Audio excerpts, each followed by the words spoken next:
Mga pulis mo take over sa security sa Kapitolyo ug mga facilities sa lalawigan sa Sugbo. Kapulisan sa Sugbo mutabang sa pag-imbestigar sa pagpatay sa negosyanteng si Richard King. Police Regional Office miangkon nga grabe na ang problema sa drogas. Internal cleansing himuon tungod sa pagkalampigit sa mga pulis ug mga opisyal sa gobyerno. Pag-asa mipahimangno sa pagpangandam sa Huaw tungod sa El Nino. Mga pag-uwan sa Sugbo masinati unya pa sa buwan sa Hulyo. Consulatrix College nang haros sa Hinulawan Festival sa Toledo City.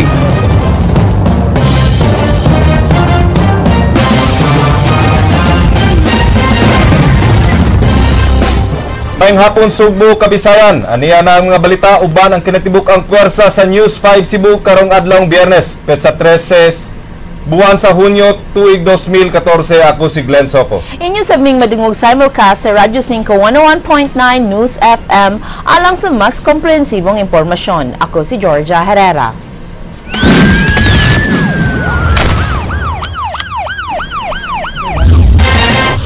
Nakugang ang business sector sa Sugbo. Sukad pa kagabi dihang mibuto ang balita nga gipusil patay ang inilang negosyante nga si Richard King dito sa Dakbayan sa Davao. Ang namatay mo itag-iya sa dakong hotel chains nga nagbase dinhi sa Sugbo. Alang sa dugang detalye sa nahitabo kagabi, Lerma Alingalan sa News 5 Davao, Sugin Limi.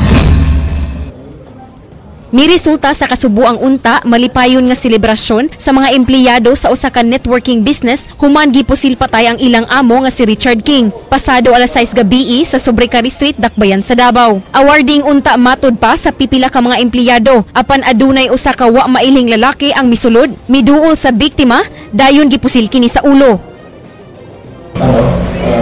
Suspect na dito yan siya parang dyan na siya maglabas ng baril. Dyan na ganda. Kasi andun ang kasama namin dito na isa na nakakita ng paglabas ng maglabas ng speech ba siya. So, dito si Chairman, so nag-explain siya, nawagan mo siya. Si Chairman, sasalita sa amin. So, hindi talaga yan. So, parang malapitan siya na dito yata banda. Bali, ang tama niya sa ulo. 45 caliber ang ginamit. Ilang tama siya? Isa lang. Ano po na-recover na sa cancer? Yun lang. Part cartridge case plus the bullet. Gawas sa Vital C, si King Sab ang tag-iya sa Crown Regency Group of Hotels o pipila ka mga Real Properties Development Corporation. Sa karon blanco pa ang pulisya sa motibo o kung kinsa ang nagpaluyo sa insidente. Sanglit walay CCTV ang establishmento nga makatabang unta sa ilang investigasyon. Lerma Alingalan, News 5. Gipasalig ni Police Regional Office 7 Regional Director Chief Superintendent Prudencio Tam Banyas nga mutabang ang kapulisan sa Sugbo sa Davao City Police sa pag-imbestigar sa pagpatay sa Sugboanong magpapatigayon kagabi. Andrea Patenya, Sugin Limi. Chairman ug Chief Executive Officer sa J. Kings & Sons Corporation Incorporated si Richard King, ang developer sa Club Ultima, City Suites, Ramos Tower ug Crown Regency nga dunay branches sa Cebu City, Lapu-Lapu City ug Boracay. Siya sab ang director sa Boracay Multiple Properties Incorporated, gawa sa hotels ug condominiums, tag-iya sab kini sa uban pang negosyo sama sa Vital C. Kasungian sa negosyo maoy nagunang anggulo nga gitanaw karon sa Davao City Police Office na may motibo sa pagpusil patay sa usa sa mga labing inilang magpapatigayon din sa Sugbo nga si Richard King. May value sa negosyo siguro baka may mga nakapakan siya na pagalitan or anything that has something to do sa kanyang business. Mao nga nagsugod na og ukay sa business history ni King ang PRO 7 o Criminal Investigation and Detection Group 7. We are now coordinating with the authorities, investigating authorities in Davao. Our R2 and the CIDD chief in Davao have already talked, and we are helping them in the investigation they are conducting as with regards to the business interests, the background ni Richard King din sa Cebu City. Apan matud sa CIDG-7, wa sila'y record sa pagdangup ni King kanila alang sa police assistance tungod sa death threats. Walay atong record insofar as involvement sa mga negosyante isip complainant or isip gisumbong sa atong opisina. Samtang ikaduhang anggulo kunong gitanaw karon sa Davao Police mao ang personal grudge. Kay numduman nga ubay-ubay na ang kasong gikalambigitan sa maong negosyante. Sama ni atong gikihan niini si RTC Judge Agapito Hontanosas sa pagpangilkil og 250,000 pesos aron paboran siya sa kaso tali sa gikasunging magtiayong Nelson ug Lucigo. Tuig 2007, giakusahan sab sa namatay si kanila Lapu-Lapu City Mayor Arturo Radaza ug pagpangilkil og 15 million pesos gikan sa contractor nga si Nelson Yu. Nakaaway sab niini ang mga residente sa Boracay ni atong tuig 2012 tungod sa iyang gitukod nga Crown Regency Resort. Baka may galit sa kanya, hindi na natin kung sino. So, yung mga pinatanggal sa serbisyo, mga natangtang sa trabaho, natangtang sa iyang kumpanya, magana. Ikatulong anggulo ang love triangle. Number 3, kung na-involvement po sa, tinatawag natin na third party. No? So, ito na yung ginatawag na ito. Yeah, third party. So, tinitingnan natin na anggulo na pwedeng makasolve sa kaso. Dugang ni Danao, dako ang posibilidad nga di taga Davao ang gunman, kaya ano ra kaayo kining misud sa building ug namusil nga way tap-tap sa naong. Posible kunong taga Cebu ang mastermind ug gisundan sa gunman si King sa Davao. Most probably, kung gani naman siya nagtap-tap, pasigdili siya taga din eh. No? Kaya nga, as of now, we're still trying to really identify the real name or the true identity of the gunman or the suspect. Wala siyang security pag nandito siya sa Davao eh. Diyan sa Cebu, allegedly, marami siyang kasama. Gitrabaho na karon ng composite sketch sa gunman base sa paghulagway sa mga testigo ug musugyot si Danao sa pamilya sa namatay sa pagtanyag og reward money aron daghang mangita sa gunman. Di ra kutob sa pag-imbestigar sa kaso ang kapulisan sa Sugbo kay mutabang kini sa pagdakop sa suspect kun mailhan na. Well, if we could identify the perpetrators, then definitely it's every policeman's job to go after criminals. So, we will work hand in hand. Nipasalig sa pamilyang King si Banyas nga andam siyang muhatag og seguridad ngadto kanila. If we find out that there is a need for them na kailangan i-secure, we will also do that. Andrea Patenya, News 5. Nang hinaot ang mayor sa Dakbayan sa Sugbo, ang gobernador sa lalawigan sa Sugbo nga daling mastulbad ang kaso sa pagpatay kang Richard King.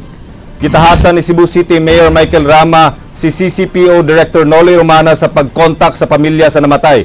Sa phone interview, miingon si Rama nga ang pagigalayon sa pamilyang King posibleng makatabang sa kasulbaran sa kaso.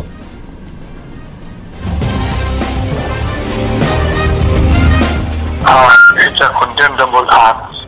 Plus, of course, ang atong kapulisan nga si Chief Noli Romana to connect sa pamilya, sa mga King of their needs so that they will also be assured while investigation will continue.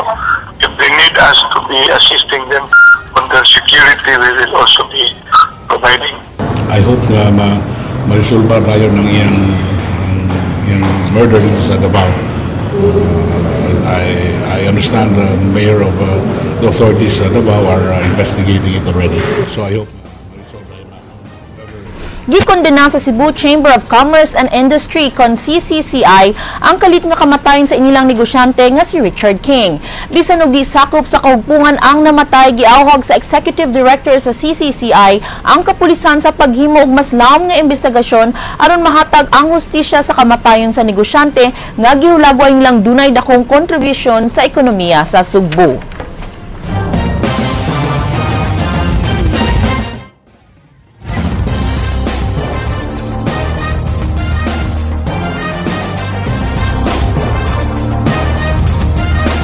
Sa Facebook account sa Crown Regency Hotels Resort, ang kampanyang gipadagan ni Richard King, gipadayag ang official statement sa J. King and Sons Company Incorporated ang kasubo nila sa kamatayon sa ilang visionary chairman nga mo'y nagpalambo sa ilang chain of hotels ug nakatabang sab sa pagpalambo sa turismo.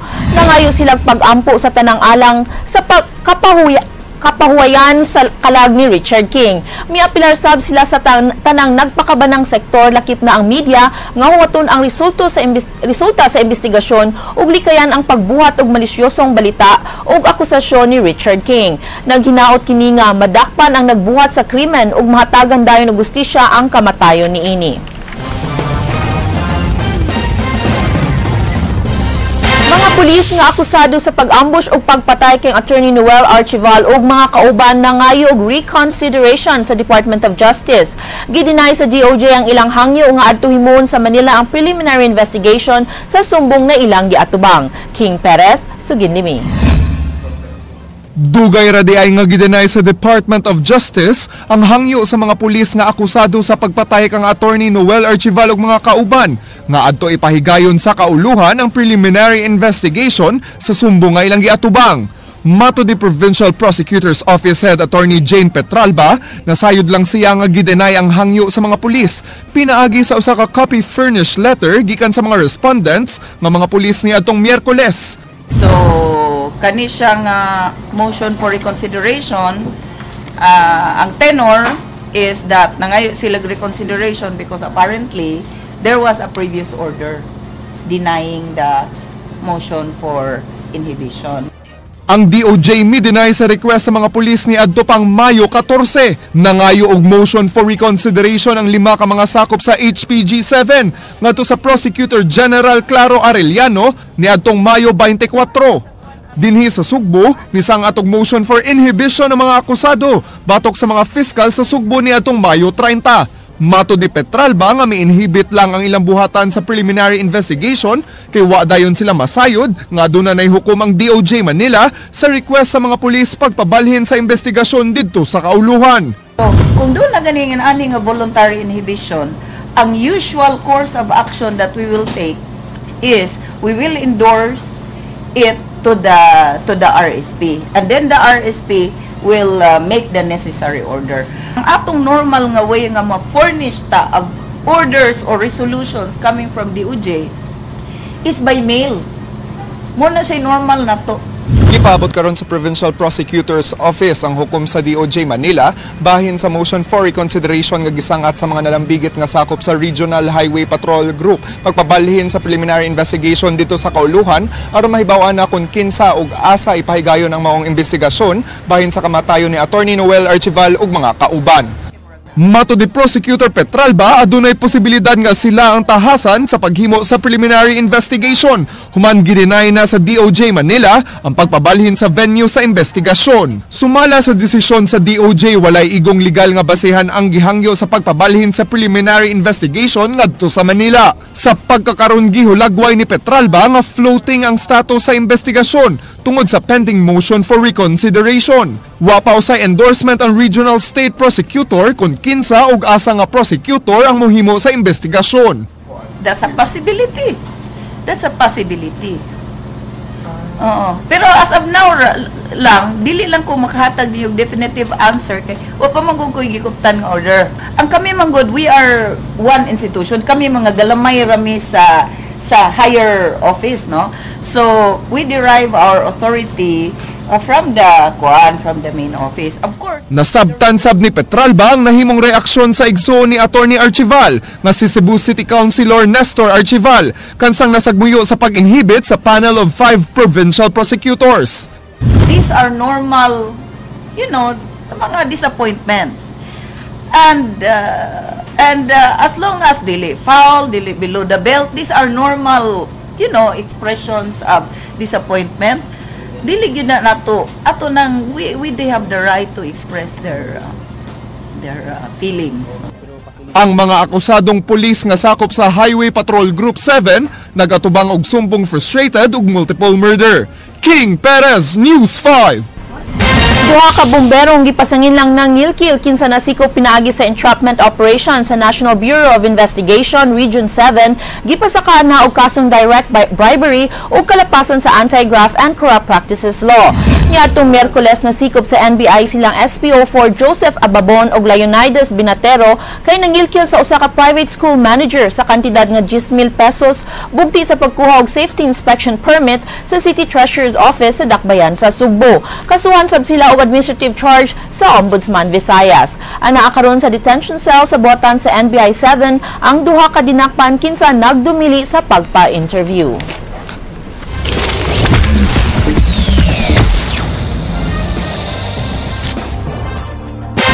Wala pasudli sa kagamahanan sa Dakbayan sa Sugbo ang Busay Elementary School. Human girekomendar sa Mines and Geosciences Bureau nga kuyaw na kini sa mga tinunan ug mga magtutudlo. Jinky Bargyo, Sugin Limi. Kining paskil sa gate sa Busay Elementary School mo'y misugat ni Kisha, grade 5 student sa mong tunghaan sayo kaganyang buntag na dismaya ang bata dihang nasayod nga wa sila'y klase karon. Samtang ang grade 3 pupil nga si Rainiel, igo na lang nga nagduwa. Nato ko sa kong amiga kayo para magtumiskilahan tanaw na mananabi klase. Yang wala man niulit na lang ko ato din. Ako ko'y batia sa tiway klase. Pagkawan, then ikaw man ato ko sa mama kung ibalik ng baon. Nag-uol ko. Kaya wala ko makatunan. Ang pagkasuspenso sa klase sa maong tunghaan subay sa mando sa mayor sa syudad nga pasirhan una kini. Lakip nga nabalaka ang mga magtutudlo sa kun mag-unsa na unya ang ilang mga estudyante. Nag-uulsab sila sa gibutyag sa Mines and Geosciences Bureau nga di naluwas ang ilang lugar o gikinahanglan na sila nga mobalhin. Maapektuhan gyud ang mga kabataan, labi na ang mga bata dinhi maglisod gani sa baon. So how about kung ibalhin miglain nga location ang ilang plite asa sila kuha. So muna isa ka problema nga dako ron namong mga magtutudlo para sa mga kabataan. Uyon sinang Sol nga ibalhin sa laing lugar ang maong tunghaan aron luwas ang iyang duha ka mga apo. Okay ra basta kuan sa mga bata, para sa mga bata. Unya para maglikay sila sa disgrasya dito ba. Labi pa ng kasada rin na, labi pang uwan. Amos slide mangina din ha. Matod sa principal sa maong tunghaan, mag-agad lang sila sa DepEd ug sa local government unit kabahin sa relocation site. Kami sa among bahin nag-uulsad baya mi nga ma-close ang among eskwelahan pero kung ang ilang purpose for the safety sa mga bata natural o yun na jud mi nga ibalhin. Jinky Bargyo, News 5. Nangita karon og kwarta ang City Hall alang sa pag-relocate sa mga eskwelahan nga nahimutang sa mga danger zones. Usa sa posibleng gamiton mao ang pundo alang sa socialized housing. Leslie Caminadi Vistil, Sugin Limi. Adto magklase sa Barangay Busay Gym ang mga estudyante sa Busay Elementary School bisan gideklara na sa Mines and Geosciences Bureau nga delikado usab ang maong lugar. Matud pa sa chairman sa Local School Board Attorney Joey Daluz, ilan ang nadesisyonan nga anhauna sa Busay Gym ang mga tinunan aron makabalik na ang klase nga gisuspenso sugod karong adlaw. Matud ni Daluz, kasamtangan nilang gibutangan og slope protection ang dapit sa gym aron makapugong kini sa pagdahili sa yuta. Mag-overtime nga itong mga tao ron. We are sending around 60 people, no? Skilled and unskilled to do the work. Karon mahuman na to in 2 days time, that's 24 hours. By Monday, makaeskwela na itong mga bata. Pero temporary na giling location pa? Temporary nga na ipagkataas-taas gamay kay mangita pataglaing lugar where ato silang kabalhinan. So, it may be longer, no? Sa samang higayon, nakig-negotiate sila karon sa tag-iya sa yuta nga balhinan sa Sapangdako Elementary School. Matud pa ni Daluz, mahal ang presyo sa yuta. Ang mga estudyante sa Sapangdako Elementary School gibalhin na ngadto sa Barangay Hall tungod kay delikado ang eskwelahan sa baha, panahon sa kusog nga uwan. But if na ay mga tag-iyang willing to donate or willing to sell their property nga, labing maayo, no? Mga pundo sa approved budget nga wala magamit ang ilang nahunawnaan nga gamiton alang sa pagpalit sa yuta ug pagpatukod sa school building. Apan kun wa gyud sila mahipos nga pundo, iyang hangyoon ang konseho nga mo-realign og 50 milyones pesos gikan sa Socialized Housing Fund aron ipatukod sa eskwelahan.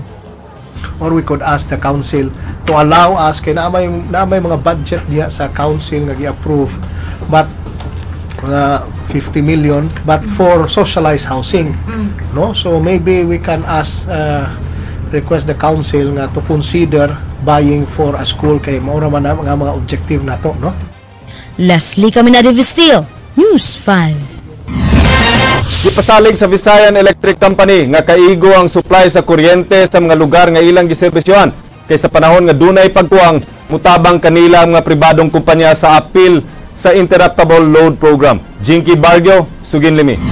Sa nakalabay nga duha ka semana nakasinati og rotational brownout ang pipila ka bahin sa siyudad sa Sugbo apan matud sa Visayan Electric Company kun VECO natabang ra kini sa ilang Interruptible Load Program participants. Dugang sa VECO nga sa pagbukas sa klase sa mga kolehiyo ug universidad karong Lunes makasiguro sila nga di kini makamugna og dakong epekto sa supply sa kuryente.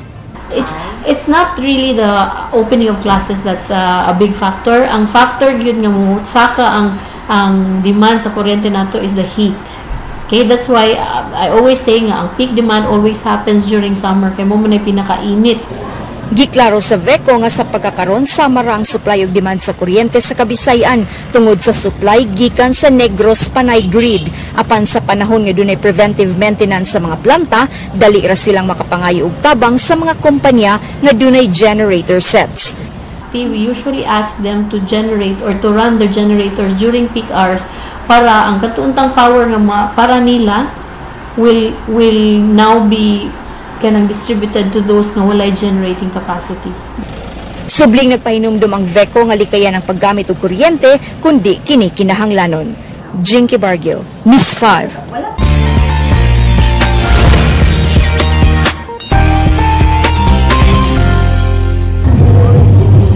Hinulawan mao ang karaangan sa dakbayan sa Toledo nga gikuha sa labing dako nga sapa sa dapit nga mao ang Hinulawan River. Gikuha sab ang Hinulawan gikan sa duha ka pinulongang Binisaya nga hinago ang bulawan kailado ang dapit sa pagmina og bulawan og cobre kon copper. Matag tuig ng atngan sa mga taga Toledo ang Hinulawan Festival agig pasalamat sa ilang patron nga si San Juan de Sahagon. Ang maong festival mao'y simbolo sa pagkahiusa sa simbahan ug sa lokal nga kagamhanan sa maong dakbayan. Kagahapon mauna ang ika-unom nga tuig sa pagpaghigayon niini nga gisalmutan sa 5 ka mga contingents nga girepresentahan sa mga tunghaan sa lugar.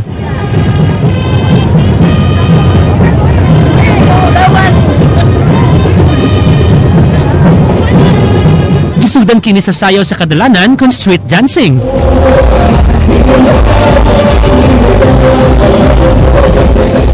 Sa hawanan dool sa Pantalan, unang gipasayaw ang mga nagpapili pagkahinulawan Festival King and Queen.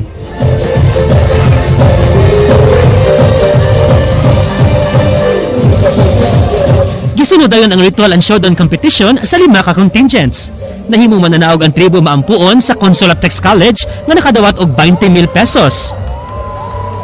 Actually, the city government is not giving any subsidy, but as an institution who really support the government, we did our best to give our great presentation with our dance. Bisan manapuson yung kayo.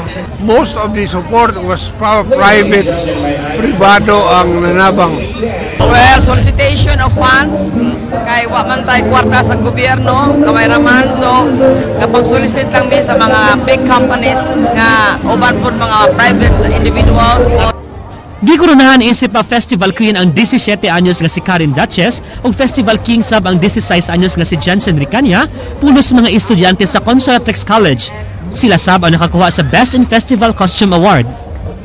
JP Lau, Lakot Sera, News 5.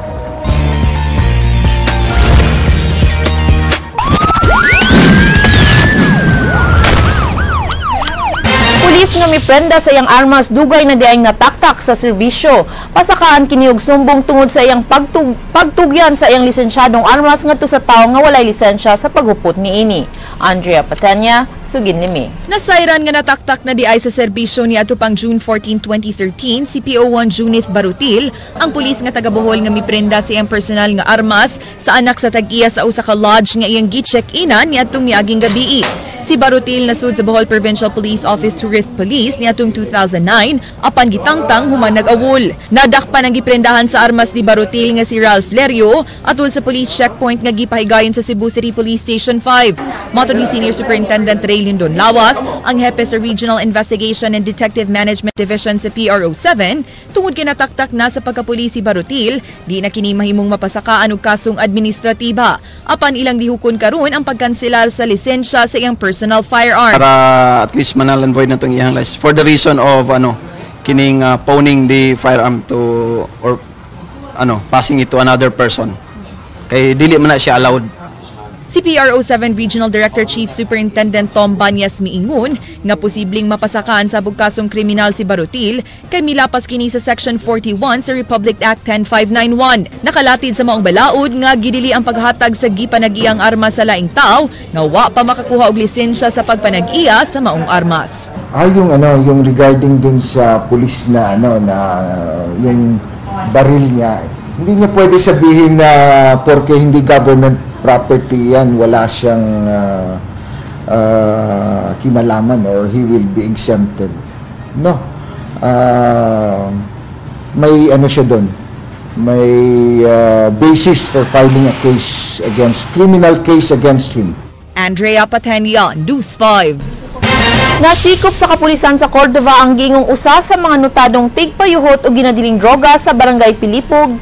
Ingon man, nagpadagan og suyupanan sa dapit. Lakip nga nasikop ang iyang igsuon og mga parokyano nga naatlang nagsuyop og shabu. Ryan Sorote, Suginlimi. Wa makaipsot kagabi sa kapulisan ang notadong pusher sa Barangay Pilipog, lungsod sa Cordova nga si Rubic Sanchez. Uban ni Sanchez nga gidakop ang iyang igsuon nga si Rogie 20 anyos og silang Jimboy Hilapit, Michael Escoto og John Ray Babalan nga naatan nga naghit-hit og shabu. Nakuha gikan sa madinakpan kining unom kagagmay nga pakete sa gituang shabu, buy-bus money nga 200 pesos, mga drug paraphernalia ug halin sa drogas. Gipalidaan sud sa usa ka semana si Rubic human makadawat og report ng kapulisan sa iligal nga kalihukan ini sa lugar gawas sa pagpamaligya og drogas. Dunasad ni upat kagagmayng lawak sa iyang gipuy-an nga gihimong suyupanan sa iyang mga suki nga mga driver o mga mananagat. Gingong dunay amo si Rubic sa pag-operate sa mong iligal nga negosyo. Sa base sa validation sir, dili gyud siya may tag-iya nagi murag nihog lang niya. So during sa wala siya sa area. So, ingon pa nga, bago pa lang niya siya nagsugod. Pero, daghan ang reklamo nga na-receive sa itong opisina. Di makak ni Rubic nga iya ang mga drogas apan iyang giangkon ug sa iyang mga kauban nga tigamitan sila og shabu. Ako ko, dagang ko, iki mo na to. Wala gulagan kay gikuan ko niya. Gulitan na. Sa may kitiunan bang? Wala kong dagan. May dagan man kaday. Hadlo ka? No, sa hadlo yun, sir. Nadlo ko. Pero wa mo magsuyop? Wala. Nausara mo dito?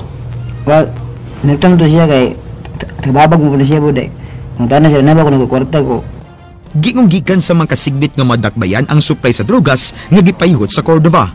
In Barangay Pilipog sir, sa na-monitor namo, usa lang ni sila. Usa lang sa kanang mga utang nato personalities nga na-involved pero naagihapon. So, not kayo seriously affected gud ang barangay. Giklaro ni Nunez nga di pa kayo grabe ang sitwasyon sa ginadiling droga sa Cordova tungod kay mga small-time pusher pa lang ang naglihok sa lugar. Doon ako ni ginagmay nga drug operation sa tanang 13 ka mga barangay sa lungsod. Ryan Sorote, News 5. Police Regional Office 7 miangkon nga grabe na ang problema sa drogas. Mideklarar kiniun nga gikinahanglan ng internal cleansing tungod sa mga aligasyon sa pagkalambigit sa mga pulis o government officials. Andrea Patanya, Suginlimi. As of now, ganun pa rin. Giangkon sa Regional Director sa Police Regional Office 7 nga makaalarma na ang problema sa droga sa lalawigan sa Bohol. Kay numduman nga ni atong miaging Domingo, unong katawo ang napatay atol sa shootout sa Aplaya Beach Resort, lakip na ang giingong usa sa mga labing dakong drug lord sa Bohol nga si kanhi Police Owen Rosales. Ang grupo ni Rosales mao gitudlong suspect sa pagpamanhig ni Ubay Bohol Police Chief Inspector George Cania. Niadtong Miyerkules sa gabi, usa ka lalaking si Cheryl Degamo nga gitumbok nga ana sa drug watch list sa Bohol Police ang gipatay sa wa mailhing mga lalaki samtang nagpot session sa Buena Vista, Bohol. Mato ni Banyas, di ikalimod nga nagkagrabe gyud ang drug problem sa maong probinsya ug nagkahiusa gyud kuno sila ni Governor Junjun Davide, ang bagong chairman sa Regional Peace and Order Council nga hatagan kinig dakong pagtagad. Gimanduan na niya ang Regional Intelligence Division sa pagsumiti og usa ka comprehensive report sa drug cases sa rehiyon, lakip na sa alegasyon nga dunay mga pulis ug opisyales sa gobyerno nga nalambigit sa maong illegal drug trade. Kasi naamo na sa aming anti-drugs campaign, meron tayong 5 areas yung supply reduction, demand reduction, na din yan internal cleansing. Na we have to make sure na ang kapulisan malinis yung yung involvement nila sa drugs matanggal. Nakita sab niya nga usa ka importanteng lakang ang pagpahigayon ng drug awareness campaign sa mga kabatanunan. Gani mihangyo kini ngadto sa mga ginikanan nga mauuntay unang mo edukar sa ilang mga anak kabahin sa mga kadaot nga hatod sa pag-adik-adik. Dapat ang malaking impluwensya talaga family.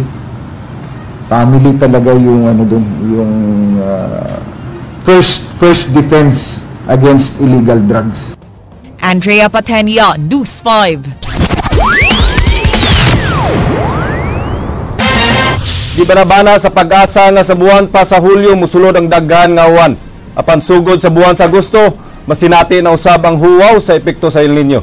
Gumikan ini, padayon ang magnihit ng supply sa tubig sa Sugbo. Jinky Bargyo, Sugin Limi. Sa kasamtangan nakasinati gihapon og kakuwang sa supply sa tubig ang syudad sa Sugbo. Bisan og natubigan man ang Haklupan Dam sa mga pag-uwan sa kagabhion, di gihapon kiniigo aron makadugang og supply sa tubig sa franchise area sa MCWD. Pila ka mga lugar makasinati gihapon og hinay ngadto sa way aga sa tubig. Matud sa pag-asa, ang nasinati karon nga mga pag-uwan resulta lamang sa low pressure area sa Luzon.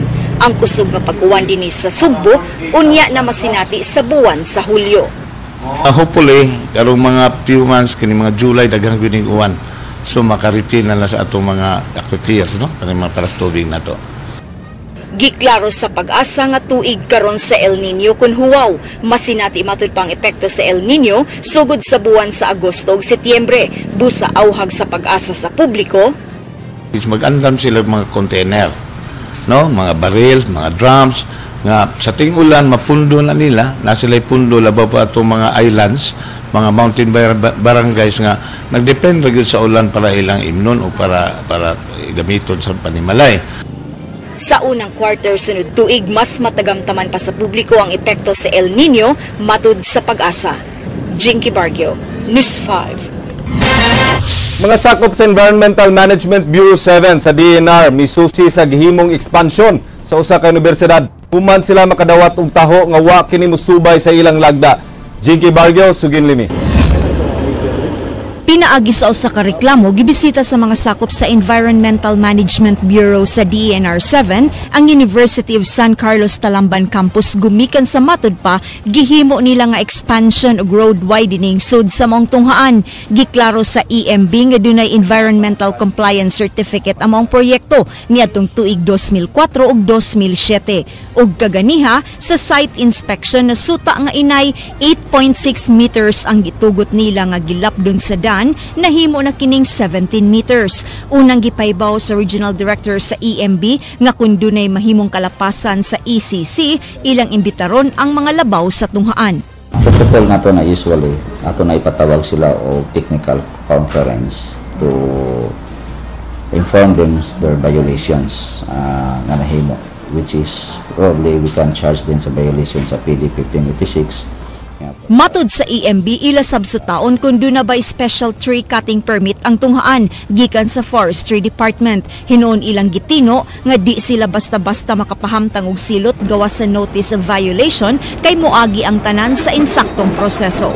So kung di sila mo kuan, then we will also have to go another step for implementations. Kay definitely kung wala siya, they will have to make a commitment to secure the environmental compliance certificate. Wa magpa-interview on cam ang mga nagduma sa tunghaan apan ilang gipasalig nga andam nilang atimanon ang mga rekisitos nga gikinahanglan sa EMB sama sa pag-update sa ilang ECC. Jinky Bargyo, News 5. Nihangyo ang kanina muyo sa Warwick Barracks nga hatagan sila og igong panahon nga makabalhin gikan silang temporaryo nga gipuyan sa Block 27. Ang City Hall mihatag kanila og notisya sa pagbiya sa maong lugar. Leslie Caminada Vestil, Sugin Limi. Nagtapok atbang sa City Hall ang mga kanhi lumulupyo sa Warwick Barracks nga nagpuyo na karon sa Block 27. Ilang gipadayag ang ilang kasagmuyo at tubangan sa City Hall human makadawat og notice nga gihatagan na lang sila og 72 oras aron mopahawa sa dapit. Matod nila wa sila makaandam sa pagbiya sa kasamtangan nga gipuy-an. Buot silang makikita kang Mayor Michael Rama aron hangyoon nga hatagan og lugwayan ang ilang pagpuyo sa dapit. Buot lang nila nga makaandam ug makabalhin sa relocation site nga nahimutang sa Barangay Budlaan. Nag-uol mo yan, tumon ning hangyo mo ni ami ka nga nagpatamang ni IMS nga muhangyo mi sa mayor nga dili usa mi karon dalion pag papahawa diha kay luoy kayo naigagmay mga naimagagmay mga bata unsaon man namo pagpuyo dito na magagmay wa pay tubig wa pay suga napagani mga estudyante nga gagmay kayo gawasan ng dago. Sutaon usab ni Mayor Michael Rama gikan kang City Administrator Dr. Lucille Mercado kung nganong kalit-kalit ang paghatag og notice sa mga mulupyo. Apan giklaro sa mayor nga muhatag lang sila og extension kung bugat kayo ang rason sa mga mulupyo sa dapit. We cannot have Block 27 forever to be where it is supposed to be. But of course, if there is merit, why not? For extending, but I need to be convinced on the extension. Leslie Caminada Vistil, News 5. Andrea Patenya, Dennis Tanok, ang inyong mga kasaligan sa balita sa TV nga way gidapigan. Si Andrea, kani 10 Outstanding Student of the Philippines ug Communicator of the Year sa mga tuig 2009, 2010 ug 2011. Si Dennis, Masters in Communication, News and Production Specialist. Patenya, Tanok, mga espesyalista sa impormasyon, matag Lunes hangtod Biyernes, maghatod sa mga balita sa Radio 5. Radio 5, 101.9 News FM Cebu. Ini si Dennis Tanok. Kini si Andrea Patenya. Bisan asa? Bisan kanusa. Kapatid.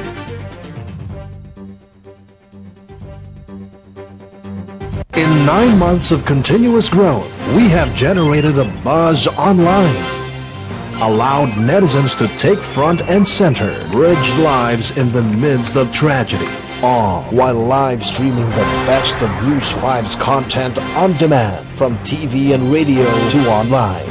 And this is only the beginning with the first and only pure news video portal in the country. All information, all the time, all for you. News 5 everywhere.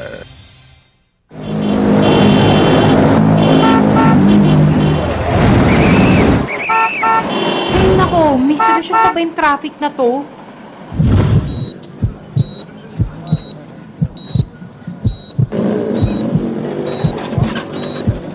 Gagaling pa ba ako sa sakit ko? Makakaakin pa kaya mga taga-Tacloban?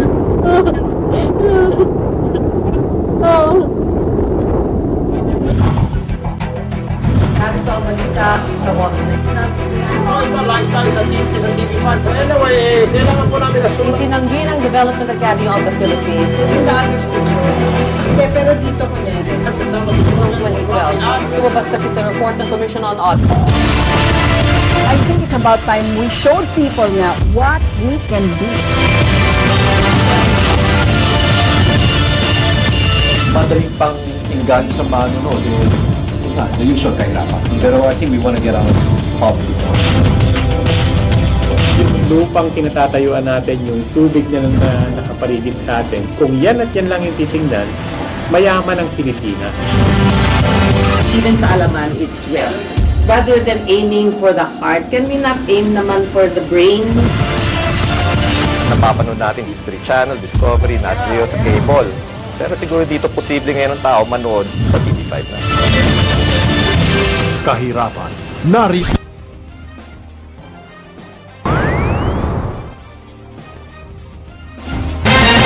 Tugurugma inay mga security guard, mga pulis na ang mubantay sa Kapitolyo ug tanang establishmento nga gipanag-iya sa lalawigan.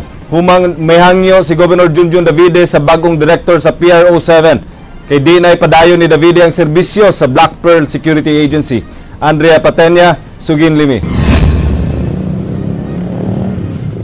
Unom na ka mga pulis gikan sa Provincial Public Safety Company kun PPSC ang gideploy sa Cebu Provincial Police Office aron pagbantay sa Kapitolyo subay sa hangyo ni Governor Junjun Davide human mihukom nga ipahunong na niya sa pagserbisyo ang mga gwardya sa Black Pearl Security Agency sugod ugma. Mato ni Deputy Provincial Director for Operations sa CPPO Superintendent Anthony Bagarinaw, mipadaog laing hangyo ang Kapitolyo nga dugangan ang temporary police deployment. Nangayo kinig 5 kadugang pulis sa Kapitolyo, 4 sa Museo Sugbo, 2 sa Cebu International Convention Center, 2 sa Balililat nga naa sa Tinaan Dakbayan sa Naga, 1 sa Larsan, 4 sa Cebu South Bus Terminal, ug 2 sa Cultural Center of the Philippines. Mato ni Bagarinaw, kuhaon gihapon nila ang 20 ka pulis nga gipangayo gikan sa PPSC na dunay dulan 200 ka mga pulis. Samtang mangayo sab silang pulis sa Naga Police Station, pagtabang pagbantay sa Balili property. Hangyoon sab nila ang Cebu City Police Office nga tabangan sa gipangayong deployment sa Kapitolyo, kay naaman kini sa Cebu City jurisdiction ingon man ang kadaghanan sa gipabantayang mga establisamento nga gipanag-iya sa probinsya. Miangkon si Bagarinaw nga maapektuhan ang ilang operasyon apan mipasalig nga samang serbisyo gihapon ang ilang ihatag sa publiko. Actually, i-adjust na lang ang personnel na mga adjustment gibuhat. Na silang mga Laing gipasalig ni PRO7 Regional Director Chief Superintendent Tom Banyas nga kun maglisod gani ang CPPO, andam niyang patabangon sa Provincial Police ang mga sakop sa Regional Public Safety Battalion. Temporarily lang naman yun. Sabi nga, hindi naman on a permanent basis until such time. And they are fast-tracking it also. Alam naman ni Gobian, and we will, if it will take a long time, we will be sacrificing a part of our personnel in our fight against crime. It involves Andrea Patenya, News 5. Posible nga himuon ang laing bidding alang sa security services sa Kapitolyo. Kutob na lang ugma ang mga security guard sa Kapitolyo nga gi-provide sa usa ka bidder bisan wala ma-award ang kontrata. King Perez, Sugin Limi. They're not happy, but we told them the reasons. We told them about the shooting incident. Formal lang gipahibaw sa Pangu sa General Services Office ang Black Pearl Security Agency sa desisyon sa gobernador nga dili na ipadayon ng ilang serbisyo sa Kapitolyo. Gipaundang sa gobernador ang security agency human aksidenteng nakapusil og usa ka gwardiya ug nasayran nga dunay gwardiya nga gideploy ang agency nga walay lisensya.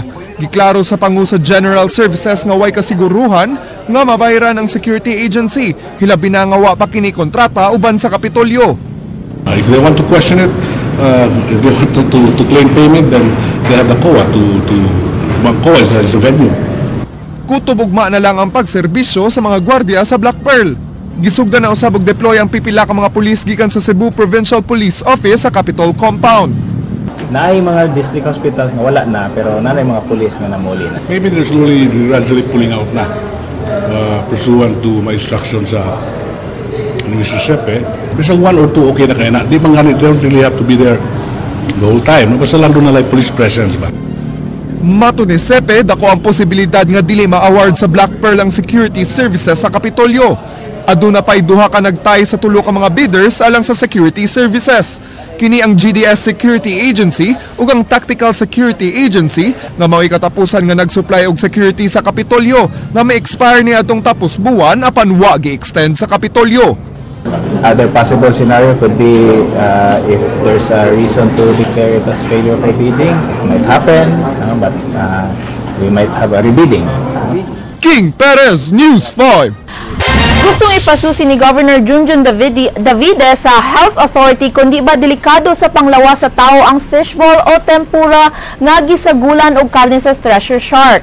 Nasayo din noon si Davide nga makaon gyud ang thresher shark apan giila ang maong matang sa iho nga protected species. Miabot sa atensyon ni Davide ang maong suliran human nakasakmit ang Provincial Anti-Illegal Fishing Task Force ug gatusan ka pinutos nga thresher sharks gikan sa truck sa Tirsus Tempura niadtong Miyerkules sa gabi.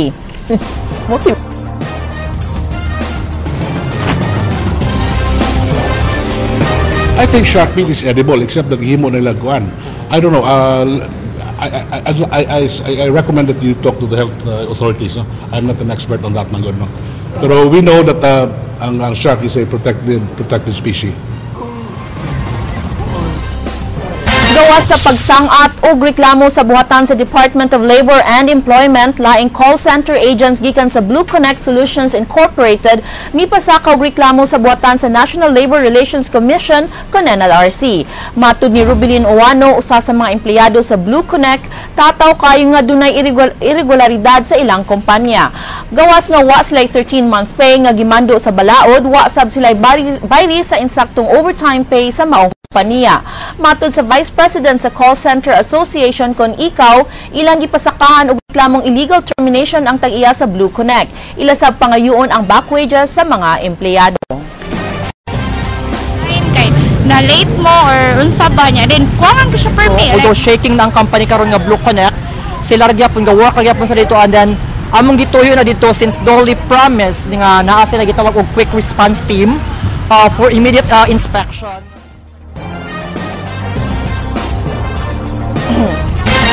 Sunod semana, laing na usab nga daan ang gubon alang sa road concreting project sa Dakbayan sa Sugbo. Subay niini, gipaniguro sa sito nga di kini makahatag og labad sa ulo sa mga commuters ug motorista.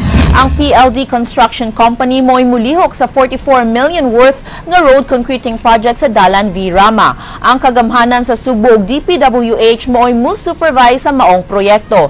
Magtagbo sab ang sito ug ang construction firm aron sabutan ang traffic scheme sa maong dalan. Nalipay lang ko sa atong contractor, DPWH are ready no anytime nga manawag tag meeting because nabalaka ang mayor nga dako kay ning inconvenience sa atong mga tao. So as much as possible nga less inconvenience yun.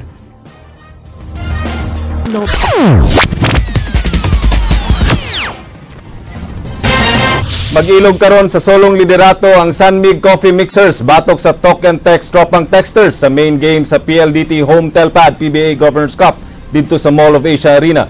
Siguradong dunay makakuha sa unang pwesto karong alas 8 sa gabi tali sa Coffee Mixers ug Tropang Texters. Ilabi na kung mapildi ang Barangay Ginebra Gin Kings batok sa Alaska Aces. Kasamtangang nagsangka karong gabi ang Ginebra Gin Kings batok sa Alaska Aces. Ani ang tipik sa ilang duwa nga makita live sa Action TV Channel 29 ug mabati sa Radyo 5 News FM Cebu. On the board. And if we look at Mason, not really a prolific import or the most prolific import in the conference, but he is effective enough for Ginebra to have a 5-2 card. As Walker misses, Mason boards it. Ito na si Tenorio. Pinatatawid kagad itong si Chris Ellis. Tenorio though decides to take it himself. Hindi nga lang umabot yung Pectus Leon. He gets a hand on it. But Cyrus Baguio recovers it para dito sa Alaska.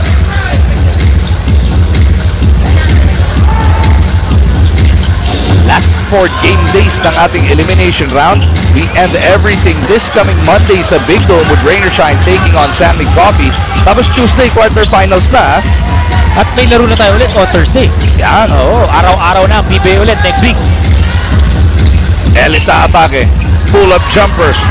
Chris could not deliver. We're just talking about how Barangay Ginebra has been playing this conference. You know, after that 3-0 start, they ended up with a loss and win once again for Barangay Ginebra. So the good thing is they are able to bounce back when they lose. Baguio lines that one up. Parakel with that rebound. Fouled by Manuel. And if you look at Barangay Ginebra, there's a very intense look on their face. Gilauman nga pirmahan karong adlaw ni Presidente Noynoy Aquino ang rehabilitation plan sa Mianang Sugbo nga nadaot sa Bagyong Yolanda. Gisiguro sab sa gitahasan sa rehabilitation plan nga transparent ang paggasto sa kapin 12 bilyones pesos nga budget niini. King Perez, Sugin Limi. They told me like Friday, today's Friday. Sumala sa nasayra ni Task Force Pagligon Head Baltasar Tribunalo Jr. karong adlaw pirmahan ni Presidente Noynoy Aquino ang rehabilitation plan alang sa kadaot nga nahimo sa Bagyong Yolanda sa Sugbo.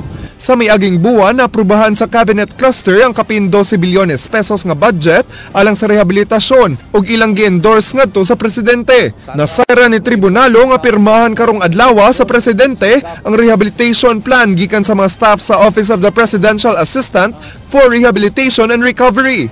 I'm very confident, no, that we can have the green signal because we got already their signature for that. So it's now a matter of, is there any duplication? Is there something that we need to add? And we hope na go na gyud ni siya. Salamat, praise the Lord. Lipay angan at maintang na-approve yun ang entero amount. I think you should all be happy also. Sa laing bahin, wa pay update si tribunalo sa gihimong pagtuon sa DOJ nga himong alienable and disposable ang mga luna nga himong relocation site sa mga na-displace ug nasod sa mga danger zones. Pero ang ato yung tuto karon is we cannot properly address the issue of resilience kung dili nato mapahamuta ang mga tao. Mag-meeting si tribunalo karong adlaw sa mga international aid organizations aron pagsiguro nga transparent ang paggamit sa kapin 12 bilyones nga rehabilitation budget. That's why right now there's a meeting in my office how we can ensure that there is a participation of the local people. King Perez, News 5. Konsehal minsistar nga aprobado na ang iyang solo parent co-ordinance tungod kay naulahin na ang veto sa mayor. Leslie Caminada Vistil, Sugin Liming. Mi-insister si Konsehal Jerry Carillo nga good as approved na ang iyang ordinansa nga maghatag og financial assistance sa mga solo parents. Matod sa konsehal, milapas na sa tagal nga napulo ka adlaw nga mahimo kining i-veto sa mayor. Matod pa ni Carillo nga ang vice mayor nga mao'y acting mayor unta ang moaprobar og mo-veto sa maong ordinansa. Is he prohibited by law to act the same? He is not. He is not. The law is very clear. The rule of succession is very clear. When the chief executive is out, then the vice mayor will assume the function of the chief executive. It does not provide otherwise. Apan giklaro ni Vice Mayor Edgar Labella nga di siya mamahimong moperma sa pag-approve o pag-veto sa ordinansa. Sa panahong giaprobahan sa konseho ang maong ordinansa, siya mo'y presiding officer o attesting officer. Gawas ni ana, nagpadala usab siya dayon og suwat ngadto sa buhatan sa sekretary sa Sangguniang Panglungsod nga nagpahibaw nga di siya mo desider sa maong ordinansa ug paabuto na lang si Mayor Michael Rama nga mobalik gikan sa gawas sa nasud. So reasons of ethics, propriety, decorum, and maybe parliamentary action, I think I should not either approve or veto the ordinance because I was just the acting mayor, and you know when you are acting mayor, there are limitations in the performance of your authority or function. Pagkakaroon nagsugod na og pagpangrehistro ang Department of Social Welfare and Services Office sa mga solo parents. Ang buhatan mo ang mo-assess kung mo-qualify ba sa financial assistance ang nagparehistro.